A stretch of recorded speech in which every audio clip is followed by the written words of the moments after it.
Welcome to the second episode of Blood, Steel, and Fitness.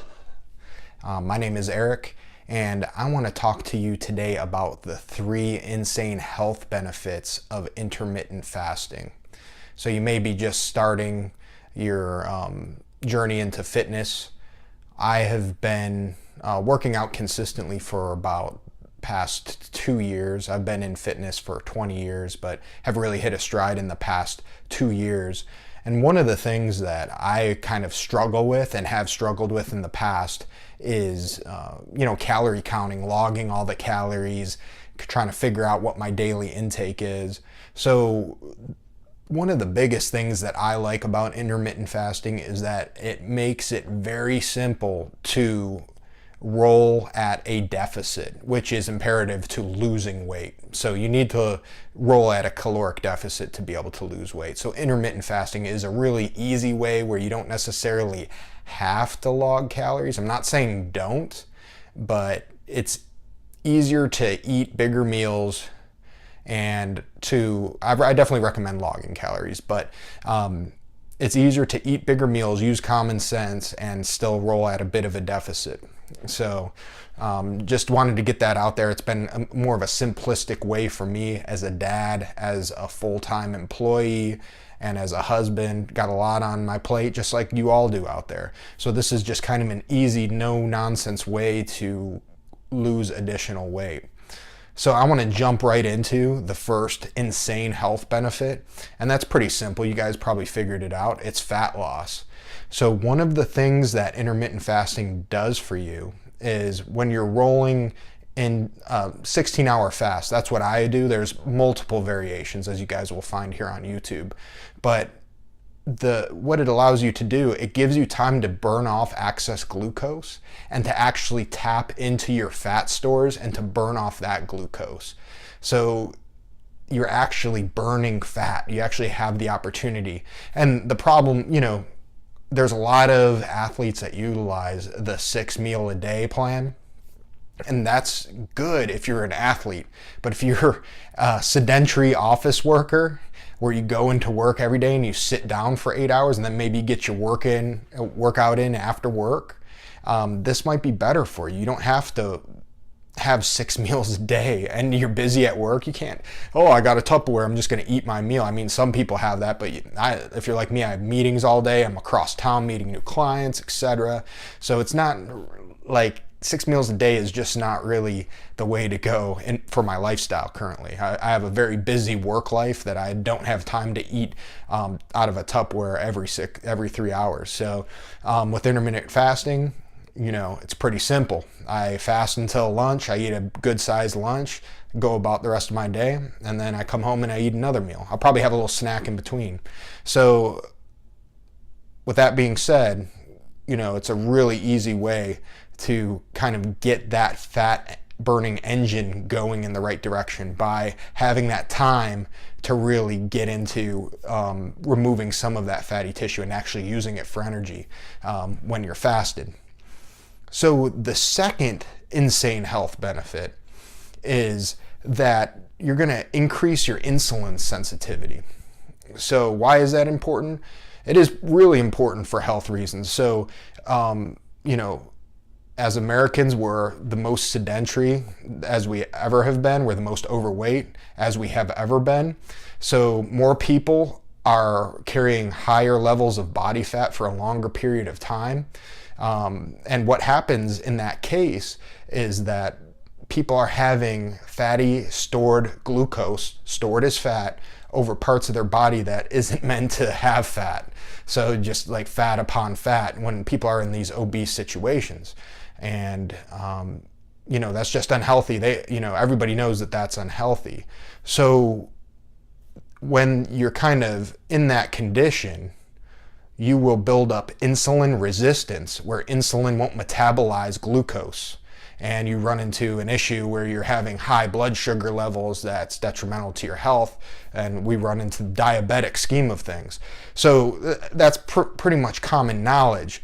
But what the fasting allows you to do is to kind of lower your glucose levels, just what I said area number one is that you're tapping into that fatty tissue to utilize the glucose, and you're rolling at really low glucose levels when you're in a fasted state. So you're kind of slowly, as you're burning fat, and this goes with weight loss in general, but in the fasted state, you're actually getting to really low glucose levels, which is going to increase your sensitivity when you do take that glucose in, because you're utilizing that glucose almost immediately for energy. So that is the key to, to gaining that insulin sensitivity back if you're in a bad spot right now. And it's just good for overall longevity and health to be insulin sensitive, and to really have, use glucose in an effective manner, So you want to be able to use that glucose right away as you get it. And not store it as fat. And then when you're rolling in a surplus fashion the whole time, you're gonna fucking have issues. You're gonna have issues. So that's what fasting does. It helps you kind of, purge. The whole thing is kind of, you're in a purge state. What I find, it's kind of a common theme through the fasted state, is that you're purging kind of the stored items and bad things out of your body. So this brings me to the most compelling thing that I found as what the biggest insane health benefit, and it kind of took me down a rabbit's hole. I'll get into it a little bit more. So step 3 is autophagy. So it's a weird science term. You may have heard it in biology class. So what autophagy is self-devouring or self-eating, however you want to put it, at a cellular level. So it's kind of strange. There was a Japanese researcher that is just the authority on the subject. He did in-depth analysis on it, and it won him the 2016 Nobel Peace Prize. You should Google that, because it will give you much more information than I can provide here in this video. You might not want to get that in depth, though. It gets pretty science-oriented into, abstract a bit. But from what I was able to pull away from it is that, okay, so, as we get older, our cells replicate, and the process of aging is basically us, that replication processing degrading at a cellular level as we kind of continue to replicate as we get older. So what we find is that, there's damaged cellular structures. You think of these organelles, if you remember back in biology class, these organelles, mitochondria, Golgi bodies, things like that. Sometimes there's damage or inefficient apparatuses within the cells. So autophagy, so how that's triggered within the body is when there's basically a slight level of stress. When you kind of are kicked into survival mode a little bit. So just an example of being a trigger of autophagy is working out. If you're in an intense workout, you're going to actually increase your autophagy level at a cellular level. And then another way to do that is when you're essentially starving or in a fasted state, your cells go into autophagy mode. And why they do that is because they're looking for energy. So what they do in this process, and the body is just an amazing thing. Like, this just blew my mind here. So it's like a recycling process. So your cells essentially are taking out the garbage, all the inefficiencies, all the gunk, the broken cellular structures, and they're converting them into amino acids, which are then in turn released into your blood to be used as energy. So what this Japanese researcher found, and it was involved in his studies, was some of the diseases that are associated to this cellular wreckage. So what he found is that, some of this buildup of, broken cellular structures can lead to cancer, can lead to neurological diseases, and can also lead to, and they even said it was associated with IBS, which is just kind of very common nowadays. You hear that quite a bit. So to be able to trigger this process to basically get rid of this trash in your cells is extremely beneficial to longevity. Some of the benefits that are kind of associated with is like, it slows down the aging process. Your skin looks better, your hair looks better. And I found this, so that's the third and very deep level of intermittent fasting.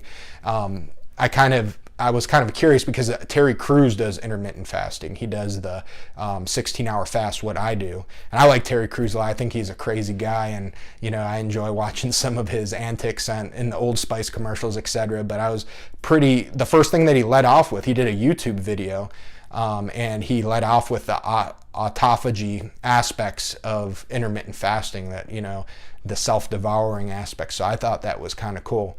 So these are some like really deep benefits. I want to do a separate video on why intermittent fasting might not be right for you in some aspects, but what I've found is that it's super accessible for somebody really looking to diet and lose weight, and doesn't necessarily have the time to do all like the bodybuilding fitness model routines of counting calories and being super rigid on your diet. It's good to eat nutritious food, and that's one of the aspects that you could run into that could slow you down a bit, is that when you're super hungry, you want to eat a bunch of junk. Try to definitely eat healthy. That's going to really help your cause of losing weight and getting in a more healthy state. How I got started in intermittent fasting, I had a doctor's appointment I had to be fasted for, and I said, you know what? I heard several people, from YouTube videos using it, going on about how it's such a great tool to lose weight, and I was doing okay. I mean, I was doing a lot of cardio and like count my calories to stay at a pretty low weight, for me at least. I was up at 270 at one time, down to like about 237 right now. I thought it was kind of funny that that doctor's office triggered this journey into intermittent fasting, and it's been about 5 months now, and I'm definitely going to stick to it. I found it to be very easy. So I hope this video was helpful to you guys, and if you smash that like button down below. Definitely like to hear any of your success stories or difficulties with intermittent fasting, if it's been a tool or a resource to you. Comment below. I'd love to hear your story, and hit that subscribe button too, because there's definitely more content coming, especially on this subject, something that I'm pretty passionate about. So appreciate it. Thanks for watching.